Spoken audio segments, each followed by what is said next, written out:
Hello Tubesters, it's Gav and welcome to another one of my videos. Today it's another channel shout outs, meaning there's three of them. Two modelling ones and a wargaming figure painting type channel. Just wanted to let you know guys, this book is on eBay at the moment for around between £5 and £7, some with extra delivery, some not. That cost me £6 with the delivery, or £6.99, can't remember what. I'm trying to make it sound better than it is, but it still cost me about £4.50, £5 maximum. That's the book itself. That's on the Naval Links. Go get it guys, absolute peach of a book. Brilliant, fantastic photographs, always up to Haynes's high standards. You know, you've got operational photographs, you've got obviously all the text stuff and the in-depth stuff and the line drawings, or whatever they call them, scale plans even, maybe, I don't know. And then there's a good section at the back. Obviously when they do their more historical ones, you get normally a rebuilt version flying around and showing all the ins and outs and that. Obviously the operational one, it was on HMS Monmouth, and as in the links on HMS Monmouth, and you get to see the flight decks and inside. And so even if you're a ship modeller for like that Type 23 frigate, I've got excellent book. Can't recommend it highly enough. There you go. Right, should we get round to the channel shout outs? The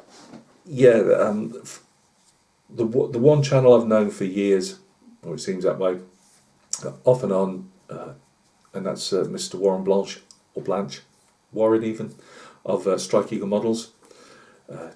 Fantastic modeller. He has times when he disappears from YouTube for a while, then he's back on again, then he disappears again. He's got his own Facebook page, Strike Eagle Models, go check that out, where he constantly obviously does all his work on there, and then his love affair with YouTube comes back again, and you'll see him upload videos, and then he disappears again.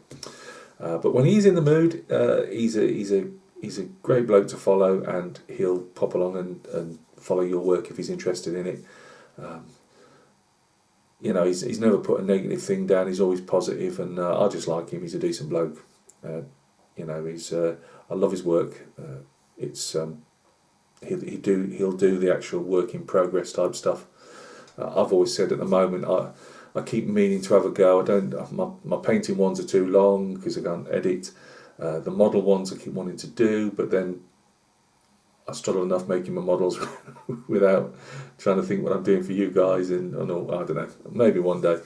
But yeah, he does all that stuff, and he's good with editing and all that, and it works for him. So that's Warren at Strike Eagle Models channel. Now the next two guys, I'll do the as we're in the modelling frame, we'll go for the next modeller, which is one I only subscribed to yesterday, and I did say to the guy that I'd give him a shout out because I noticed he'd only got 17 subs. He's got a bit of game stuff on his channel, some of his earlier stuff. Again, like I say, you know, it's like George at that Mofo Damon channel. He's into all that stuff. I'm not, but I can cherry pick out what I like of his bits and pieces. He knows I'm not going to leave comments on his game stuff. It's not me. And this guy, don't know his name, but it's Demon Jedi Scale Modelling. He's got a Avenger torpedo bomber unboxing up at the moment, and some other bits and pieces, airbrushing and bits and pieces. But he's only got 17 subs. He's a fellow modeller, so you know, if any of you guys, I mean, Warren's got a couple of thousand. This guy's got 17, so I was just wondering if any of you guys were kind enough to pop along and, you know, bump up his sub count a bit. It'll help him get motivated to put more videos out and feel like you know, he's part of something. So yeah, so that's Demon Jedi Scale Modelling. And the third one is also fairly new to me. He's been good enough to put some comments down over the past months, and that's Frank's Miniatures. Frank is from the Netherlands, and he does mainly 28mm historicals. So you're looking at American Civil War. I was admiring his Afghans the other day from Afghanistan, funny enough. But I see not modern. You know, the different times when we've marched through Afghanistan and marched back out again pretty damn quick, with a lot of casualties. But yeah, go and check his stuff out. He's enthusiastic about what he does. He's only got 35 subs himself, and again, it's nice to you know, help people out that, especially, I mean, you know, Gavin Booth, Demon Scout, blah, blah, blah, but Demon Jedi Scout modelling. You know, I don't know this guy. I just happened to. It was one of those that popped up on the side, and I just thought, yeah, you know, I like his style. It's not all singing or dancing. You know, it's just here it is, enjoy it or not type of thing. Frank's is a bit the same. Warren's is a bit more. He does a lot more editing and stuff like that.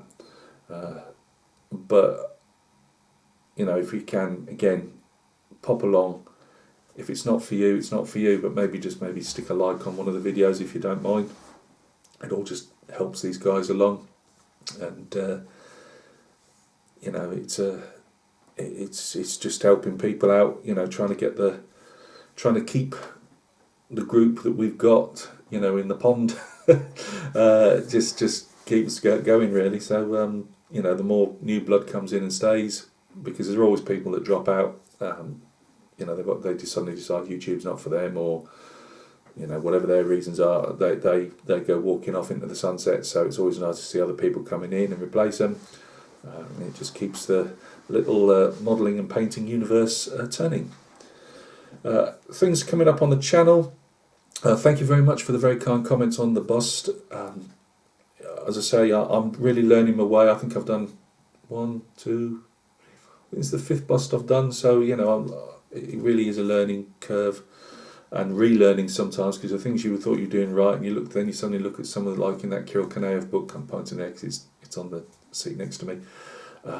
You suddenly realise, maybe I need to redraw my techniques. But I'm thoroughly enjoying that. I don't know if I'll thoroughly enjoy doing the skin tones in the face afterwards, but I'm not putting out. I genuinely tend not to do that stuff until the end. I prefer doing all the majority of the outside work first, and then coming to the face at the end. I was supposed to be yet again painting that Focke-Wulf.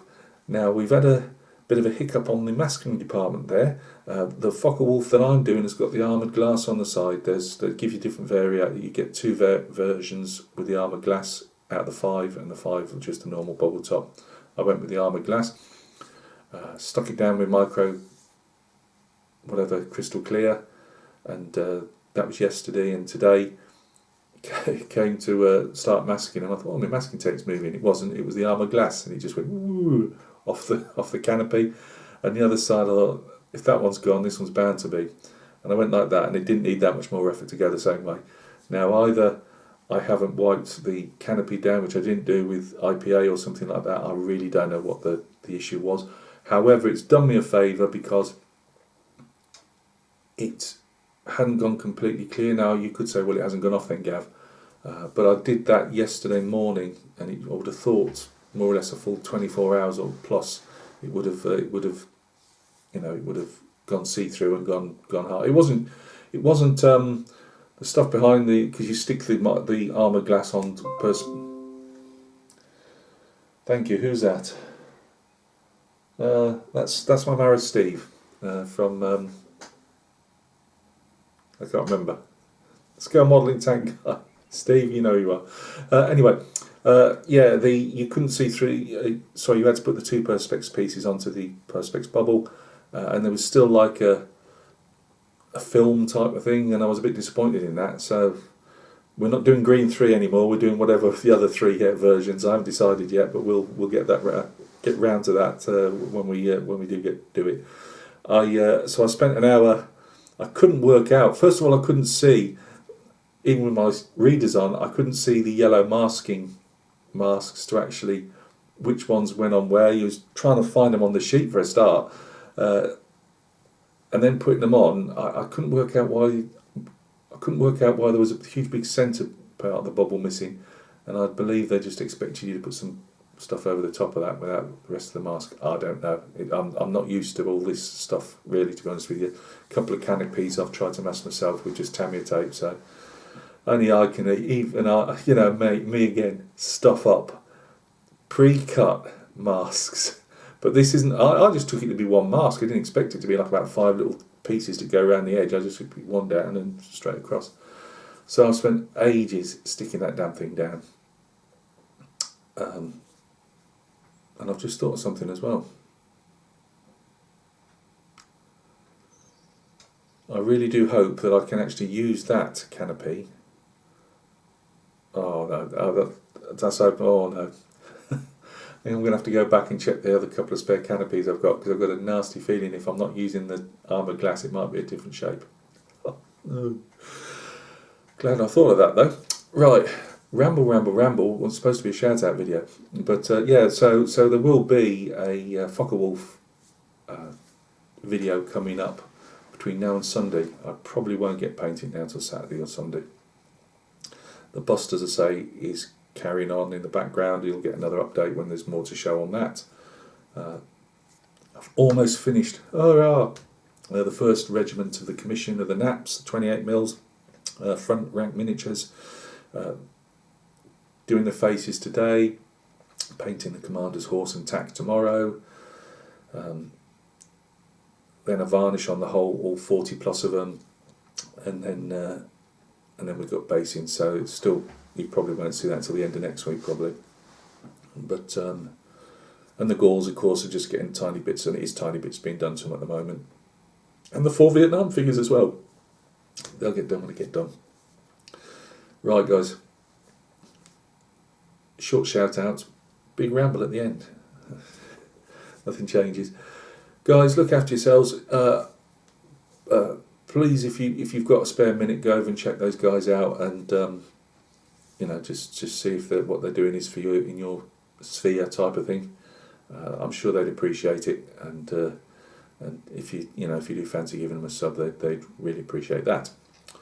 Look after yourselves. I've got a couple of unboxing videos coming up, and I just may have almost finished. Remember the Highland officer from the Crimea, Battle of Balaclava, 1851, something like that. Almost. His base is done, and he's going to be on it, and all the rest of it. So he'll be coming up hopefully sometime next week. Yes, it's been heaven knows how long again. I have all this rush of paint, and then they sit there waiting to be based for ever. And I've got a couple of other basing projects I still have to finish off. And one other thing before I go, I went to my, you've seen it on my man cave video, I've got like a big bookshelves in the other room, like the little box room as it's called over here. And, or in my mate Greg Riley's case, a stash room. Anyway, or Sean in Scale Model Card Guy channel, exactly the same. Anyway, I'm digressing again. Went to the bookcase. I've got two, as I've shown you on that man cave tour. I've got the clear Perspex boxes my wife bought me, and my busts and my display figures go in there. And there's a gap in between, and that's where I put the Tiger Tank Dio just for now. I've decided I will keep the Dio. I don't know where the hell yet. It's going to go in yet another box, but I can. It's not cheating in a way. I will use that to show off tanks of that type of era. I don't know why, because I can only strictly put them in World War II Germany. But whatever tanks I ever make of that description. So I'm probably going to keep that. Obviously the figures will be wrapped up, the little handcart, all the loose bits. Now what I'm trying to get round to is I was putting a book back, and I was just having a look at I was looking at my figures, that's my little gallery as I call it. I was looking at my figures in their pursuit spots. I was looking at the Tiger Tank Dio, and I thought, hang on, there's something a bit weird here. And I'd noticed in the little handcart on that Dio that the two kids are pulling, I'd got a nice pile of neatly stacked empties, as I call them. So tank rounds that have been fired. If you remember, they're all brass Mamara Frederick from the Hobby Shack. Go check Frederick out, the Hobby Shack. He'd sent me a load of brass cartridges, which were, I couldn't thank him enough, brilliant. And I'd painted some up brass, funnily enough, and put them on the diodes loose. You know, they've been popped out. The loaders popped them out the little extraction door, whatever you want to call it. You know, they popped out the back. So there are a couple on the tank deck, and a couple, about probably 3 or 4 around the floor, just so they've been fired.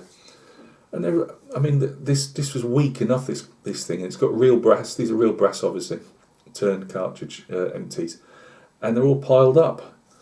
Thinking, oh, the cleaning fairy's been round here again.